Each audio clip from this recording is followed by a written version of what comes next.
Alrighty, party peoples of the interwebs, I'm going to make another prediction in this vlog in the context of the Epstein file, and if and when it comes to fruition, I'm going to take another victory lap. Viva Frei, former Montreal litigator turned current Florida rumbler, and there have been more developments in the Epstein scandal, the gift that keeps on giving, the scandal that will not go away. Yesterday, Congress or some oversight committee released 33,000 additional documents in the context of the Epstein file. The only problem is that they released them by way of 33,000 individually scanned pages, which makes them virtually unsearchable, at least for the time being. They will need to be aggregated and analyzed by AI, but that is not the purpose of today's vlog. The alleged victims of Epstein's sex crimes and the ensuing decades-long cover-up are speaking publicly today, and I say alleged victims because at the end of the day, they are nonetheless alleged victims. They're speaking publicly. I started watching it as at the time of shooting this vlog. The one question I keep asking myself is, why are they not using the bullhorn that they have right now to start naming names? They are understandably going on about the cover-up, how they were abused, how the authorities did nothing for decades. They have the bullhorn right now talking about how they are the keys, how the FBI has done nothing, and yet they're not naming any names, and I'm not victim blaming. You have the eyes of the world looking at you. You have the ears of the world listening to you. Name the names and name the people that you argue the government has been protecting for the last 2 decades. But setting all that aside, because it will take time to digest and go through the 33,000 individual pages, it will take time to analyze the statements made by the alleged victims.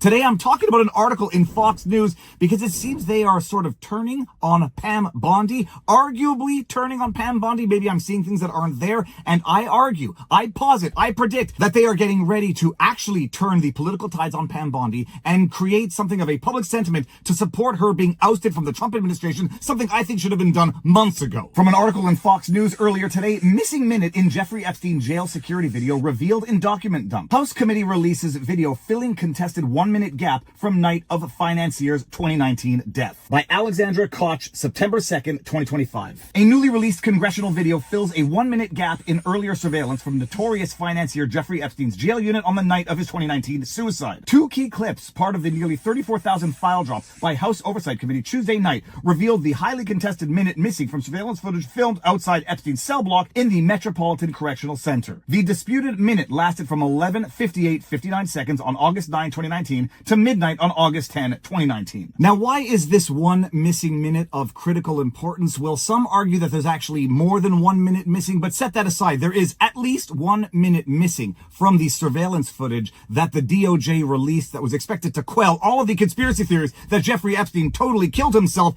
Pam Bondi's explanation as to what happened with that 1 missing minute makes 0 sense right now, so she either lied or spoke out of ignorance, neither of which are good circumstances. And for those of you who don't remember what was Pam Bondi's explanation as to that one magical missing minute, here it is to refresh your memories. It's sitting on my desk to be reviewed, meaning the file along with the JFK, MLK files as well. That's what I meant by that. Also, to the tens of thousands of video, they turned out to be child porn downloaded by that disgusting Jeffrey Epstein. Child porn is what they were. Never going to be released, never going to see the light of day. To him being an agent, I have no knowledge about that. We can get back to you on that. And the minute missing from the video, we released the video showing definitively the video was not conclusive, but the evidence prior to it was showing he committed suicide. And what was on that, there was a minute that was off the counter.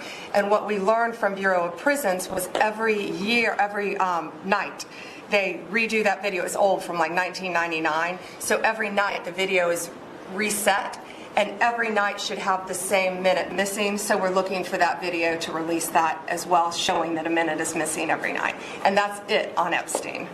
And now back to the Fox News article, which I dare suggest and predict is something of a setting of the table for the political dismissal of Pam Bondi. Fox News combined the 2 clips after the latest release on Tuesday, showing there was indeed no lapse in footage, contradicting Attorney General Pam Bondi's previous explanation that the last minute of footage is deleted every night. Quote, "What we we learned from Bureau of Prisons was every night the video is reset and every night should have the same minute missing, end quote. Bondi previously said in a meeting at the White House. Why is this so important? Some of you might accuse me of making a mountain out of a molehill. I argue that this is critically important for one of two reasons. Either Pam Bondi misspoke out of ignorance, or she deliberately misspoke out of the intention to mislead. And I dare say when you do that in front of the President of these United States of America, it's embarrassing for the President of these United States of America, Donald John Trump. In that meeting, Donald Trump went out of his way to defend the people in his administration, specifically Pam Bondi. And I want to open a parenthesis here to say that I think Pam Bondi should be fired not only because of her dealing with the Epstein file, the debacle that is her dealing with the Epstein file, but because of everything else she has done and has not done as DOJ Attorney General. She has been behind the ball on a number of Second Amendment cases. She was behind the ball on the Douglas Mackey case. She's behind the ball on the Roger Ver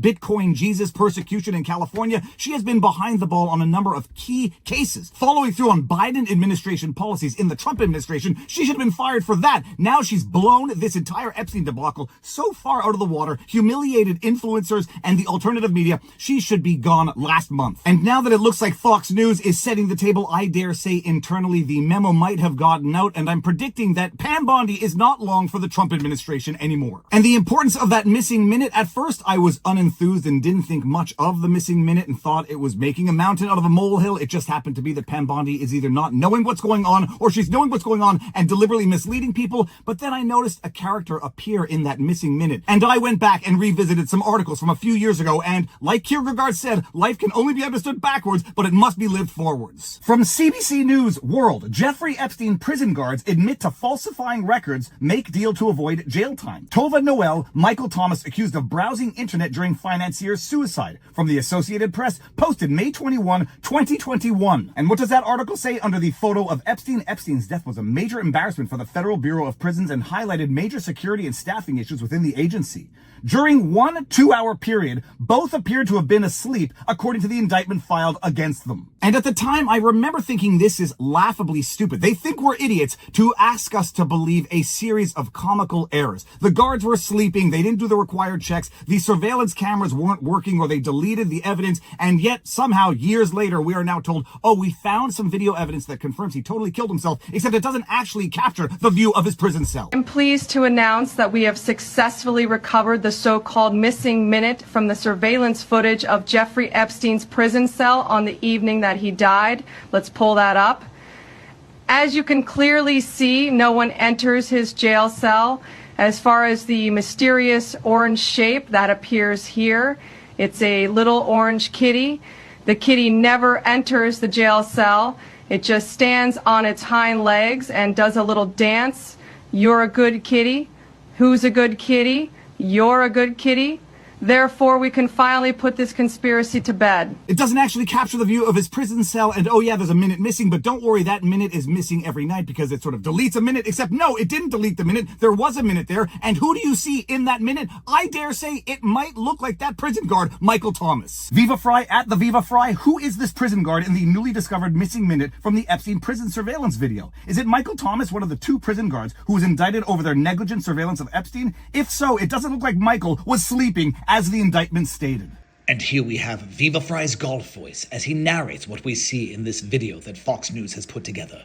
We see a man walking across the lower level, up the stairs onto the 2nd level of the Metropolitan Correctional Facility. He picks up a phone. Nobody knows who he's talking to. Did he phone in his final answer? He awaits for the door to be opened. He holds on to the handle of the door, seems to grab something out of his pocket, brings it out of his pocket, looks at it, puts it in the key to the door. I don't know what he's doing now. He seems to be unlocking something.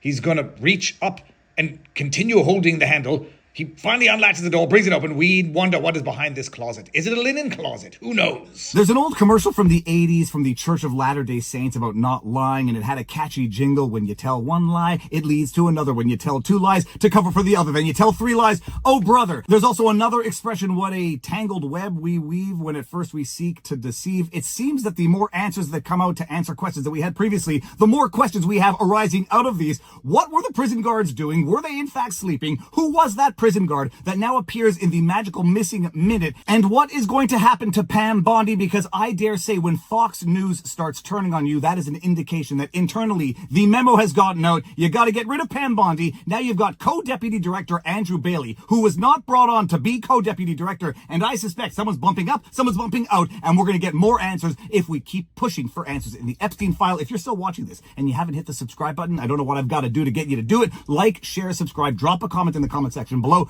More important than anything, exercise, eat healthy, sunlight, talk to people in your life, and now you know your vlog. Peace out, peeps. Booyah!